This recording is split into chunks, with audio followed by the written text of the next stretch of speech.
Ma'am, सबसे पहले आपका स्वागत है मीडिया में, जो मीडिया हाउस आपको दिखा रहे हैं। चुनाव अपने चरम पर है और आप सुबह से आपके चेहरे पर जो थकावट है वो नज़र आ रही है हाँ जी। कि आपने सुबह से कितनी मेहनत की है।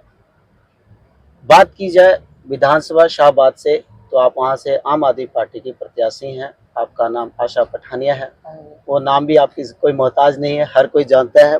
हाँ जी। लेकिन सवाल यहाँ पर ये है, आप लोग कह रहे हैं बदलाव आएगा, बदलाव, लेकिन अभी तक जो हरियाणा में कांग्रेस और भाजपा का गढ़ माना जाता है, तो आपको क्या लगता है कि ऐसे में यहाँ की जनता या यहाँ के लोग आपको ही वोट क्यों दें?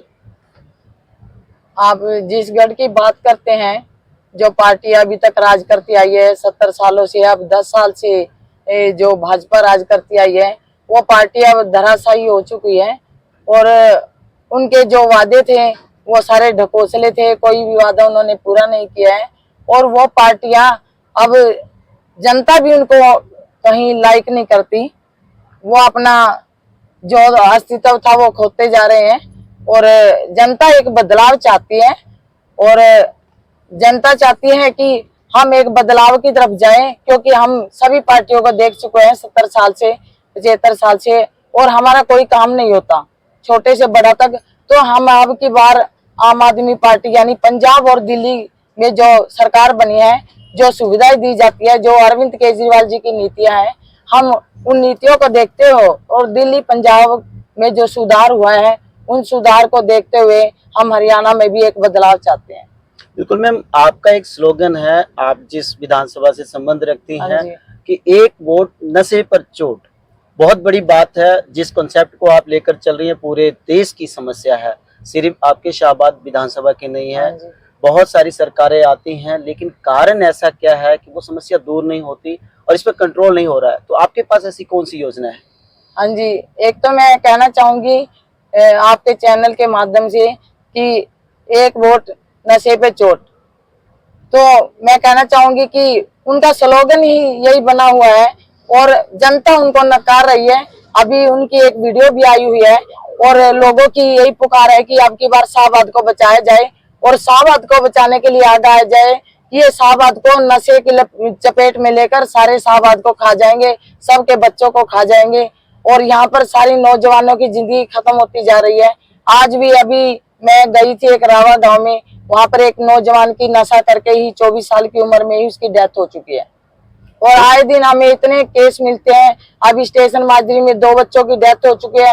एक ही परिवार के 2 बच्चे थे, 2 भाई, एक 13 साल का और 17 साल का, वो भी नशे की चपेट में आकर मर चुके हैं। बिल्कुल मैम, सवाल तो वही है सीधा से आपसे भी, कि चुनाव जीतने के बाद आपके पास ऐसी क्या योजना है जो इतनी बड़ी बड़ी सरकारें अभी तक नहीं कर पाई? आप कैसे कंट्रोल करेंगे नशे को?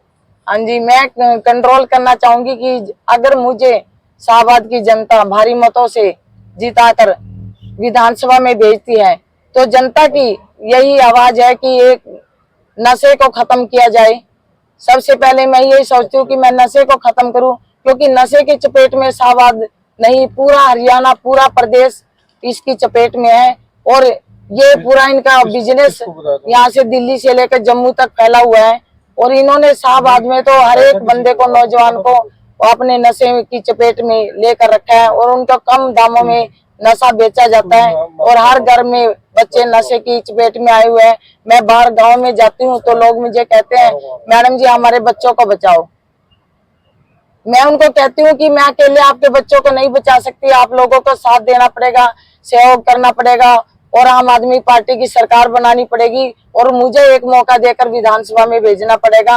और विधानसभा में जाकर मैं उनकी आवाज को उठाऊंगी और जो भी उनकी समस्या है उनको उठाकर और शाहबाद का विकास करूंगी। बिल्कुल, आप सवाल कर रही हैं दिल्ली सरकार की। हाँ जी। तो दिल्ली सरकार की अगर बात की जाए आम आदमी पार्टी के, तो आपकी पार्टी के सुप्रीमो से लेकर बड़े बड़े मंत्री जेल जा चुके हैं और बड़े बड़े विवाद में फंसे हुए हैं। ऐसे हालातों में क्या लगता है कि आप जैसे उम्मीदवार जो जमीन से जुड़े हुए हैं, तो इन चीजों का समस्याओं करना पड़ता है या जनता का विश्वास जीतने में आप कामयाब हुई हैं? मैं 15 सालों से फील्ड में हूँ। मैंने सोशल वर्क किया है पहले, फिर मैं राजनीति में आई हूँ और 15 साल मुझे राजनीति में हो गए हैं। और मैं हर घर घर में पार्टी की नीतियों को लेके जाती हूँ। जो आम आदमी पार्टी की जो एक्टिविटी होती है, जो हमारी जैसे बिजली आंदोलन है, जैसे परिवार जोड़ो अभियान है, जैसे वो ओटीपी का है, तो मेंबर है, जैसे हम मेंबर बनाते हैं, जा जाकर हर एक जो भी पार्टी की एक्टिविटी में डोर टू डोर लेकर जाती हूँ और जनता की समस्याएं भी सुनती हूँ और उनकी जो छोटे मोटे काम है उनको भी करवाती हूँ। और चाहे मेरे पास कोई आधी रात को भी फोन करे, मैं उसके पास फोन करके तुरंत पूछती हूँ भाई क्या समस्या है। और जनता के साथ हम जाते हैं तो वहां पर बात भी होती है, भाई अरविंद केजरीवाल जी को अंदर किया गया है, हमारे संजय सिंह मैं जी भी वही अंदर है, वही कैसी जनता की सोच है। आवाज का ही पूछ रहा हूँ कि हाँ जो जी। लोगों की आवाज है, जो तो जनता की आवाज है मैं बताना चाहती हूँ। जनता ये भी बताती है कि ये निर्दोष है, इनको जानबूझकर अंदर किया गया है। जो एक दो बंदा वो कहता भी है लेकिन वो मान भी जाता है फिर कि हाँ जानबूझ के अंदर किया गया है। क्योंकि केजरीवाल जी की जो नीतियां है पंजाब और दिल्ली में, वो जो हमारी विरोधी सरकार है, जो भाजपा सरकार है, वो डरी हुई है, वो डरती है अरविंद केजरीवाल जी से। उनको डर होता है जब सरकार हमारी बनाने का टाइम आ जाता है, जब चुनाव का टाइम आ जाता है तो वो उनको जानबूझकर अंदर कर देती है। अभी वो अंदर है क्या है, वो बिल्कुल निर्दोष है, एक ईमानदार वो हमारे पार्टी के संस्थापक हैं अरविंद केजरीवाल जी। और एक पैसे का भी उन पर आरोप नहीं साबित हुआ और ना ही उनके घर में मिला और किसी मंत्री पर भी नहीं मिला। वो जानबूझकर चुनाव में वो डरे हुए हैं। अगर वो इतने ही ईमानदार है भाजपा वाले तो मैदान में आकर लड़ाई लड़े, सामना करें, ये गंदी हरकतें मत करें कि उनको बार बार जेल में भेज देते हैं। बिल्कुल मैम, आप हरियाणा से संबंध रखती हैं, शाहबाद हाँ आपकी जी। विधानसभा है जैसा कि मैंने पहले कहा, लेकिन हरियाणा में बात की जाए तो बेरोजगारी एकदम चरम सीमा पर हाँ है। जी। हाँ जी। बेरोजगारी है, बहुत